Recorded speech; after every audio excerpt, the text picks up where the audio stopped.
ଅପେକ୍ଷା କରିଛୁ କେବେ ଆମର ସ୍ୱପ୍ନ ପୂରଣ ହେଉଛି। ଆଇଲୁ ଏଠିକି ଆଇ। କୁକୁଡ଼ା ଫାର୍ମ ଗୋଟେ ଖୋଲା ହେଲା, ଆଉ ଛୋଟ ଛୋଟ ଚିଆଁ ମାନଙ୍କୁ ଆଣିକି ଛଡ଼ାଗଲା। ସ୍ୱାଗତ କରୁଛି ସାଙ୍ଗମାନେ ସକାଳୁ ସକାଳୁ ଆଜିର ଗୋଟେ ନୂଆ ଫ୍ରେଶ୍ ବ୍ଲଗ୍କୁ। ସକାଳୁ ସକାଳୁକୁ ବର୍ତ୍ତମାନ ଯାଉଛି ଦେବୀ ମନ୍ଦିର ଆଡ଼େ। ସାଙ୍ଗମାନେ କେଇଟା ଦିନର ଧାନ ଗଛ ଦେଖ କେଡ଼େ କେଡ଼େ ହେଇଗଲାଣି, ଦେଖିଲେ ଖୁସି ଲାଗୁଛି। ଆଉ କିଛି ଦିନ ପରେ ଧାନରେ ଥୋର ଆସିବ, ତାପରେ ଧାନ ଫଳିବ। କେତେ ସୁନ୍ଦର ଲାଗୁଛି ବୁଲିଲା ବେଳକୁ ସକାଳେ ସକାଳେ ଇଆଡ଼େ ଘେରେ।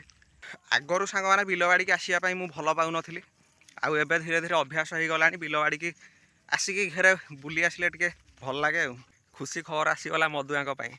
ବର୍ତ୍ତମାନ ମୋହନ ସରକାର ବନ୍ଦ ପଡ଼ିଥିବା ମଦ ଦୋକାନକୁ ଖୋଲିବା ପାଇଁ ଯାଉଛନ୍ତି।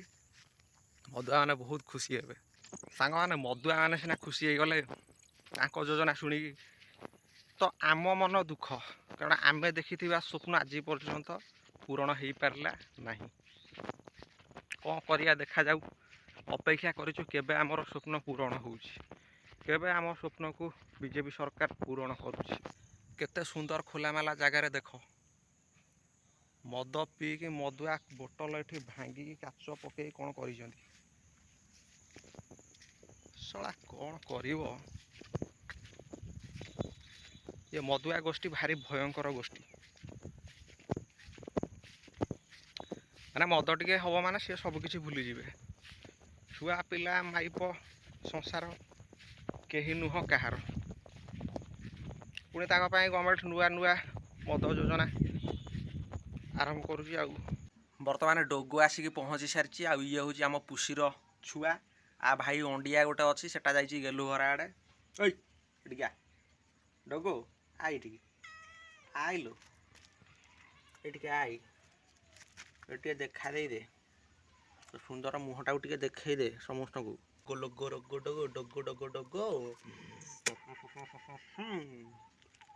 ଚାହେଡ଼େ ଟିକେ ଖାଇବା ଟାଇମ୍ କେମିତି କ'ଣ ଜାଣିପାରୁଛି। ସେ ଆସିକି ଖାଇବା ଟାଇମ୍ରେ ପହଞ୍ଚି ଯାଉଛି। ଖାଇ ଦେଇ ସାରିଲା ପରେ ଯାଇକି ଗେଲୁ ଘର ଆଡ଼େ ଶୋଉଛି। ନକଲି କିରୁକୁଟୁ। ମୁଁ ଏଠି ବସିକି ଖାଉଛି। କାଳୁ କୁଆଡ଼େ ଯାଇଥିଲା ଦେଖ, ଆସିକି ପଛକଡ଼ର କୁଁ କୁଁ ହେଉଛି। କାଳୁ ଇଆଡ଼େ ଅନେଇ ଦେ, ଇଆଡ଼େ ଅନେଇ ଦେ, ଇଆଡ଼େ ଅନେଇ ଦେ। ଶଳା ମହା ବାଳୁଙ୍ଗା, କହିବୁ କାହା ଘର ନ ବୁଲି ଆସୁଛୁ। ଏ ର କ'ଣ ଏମିତି ହେଉଛି? ଗାଧେଇଛୁ ନା ଆଜି? କୋଉ ପାଣି ଟଣ୍ଡ ହେଲା? ଏଟା ମହା ମାଡ଼ୁଆ। ଏବେ ଖାଇଛୁ ନା ଆଜି? ସକାଳୁ ପହରୁ ଶଳା ବୁଲୁଛୁ କୁଆଡ଼େ ହିଆଡ଼େ। କ'ଣ ଗୋଟେ ତା ଭାଷାରେ କହି ହେଉଛି। ଆଉ କ'ଣ କହୁଛୁ? ଯାଇ କ'ଣ କହୁଛୁ କଣ? ଏଇ କାଳୁଟାକୁ କେତେ ବର୍ଷ ହେଲାଣି? 1.5 ବର୍ଷ ଖଣ୍ଡେ ହେଇଛି। ନା 2 ବର୍ଷ ହେଇନି। ନୂଆ ବର୍ଷକୁ 2 ବର୍ଷ ହବ। 1.5 ବର୍ଷ ଖଣ୍ଡେ ହେଲାଣି ନା? ଭାଙ୍ଗି ଯାଇଛି ଆଉ ନା? ଖାଇକି ମଝିରେ ଟିକେ ବାଗେଇ ଯାଇଥିଲା ଆଉ। ହଁ କିନ୍ତୁ ଶଳା ମାଡ଼ୁଆ କାମ ଗୁରା ସବୁବେଳେ କରୁଛୁ। କଳା କୁକୁର ଭାରି ଭୟଙ୍କର, ଭାରି ଆଗ୍ରେସିଭ। ଅଚିହ୍ନା ଲୋକକୁ ଥଇଥାନ ଦଉନାହିଁ, ତଡୁଛି। ତା ପାଇଁ କେତେ ଶୁଣିବୁ, ଲୋକଙ୍କ କତରୁ ଚାଲି ଯାଉଥିବା ଲୋକ ଶୋଧିକି ଯାଉଛନ୍ତି ଆମ ଘରକୁ। ମୋ ବୋଉର ମୋର ଆମେ ପ୍ରବଳ ଶୁଣି ଶୁଣିକା ନୟାନ୍ତ ହେଇଗଲୁ। ଫାଷ୍ଟ କୁକୁଡ଼ାଙ୍କ ପାଇଁ ଗୋଟେ କୁକୁଡ଼ା ଫାର୍ମ ଖୋଲାଗଲା।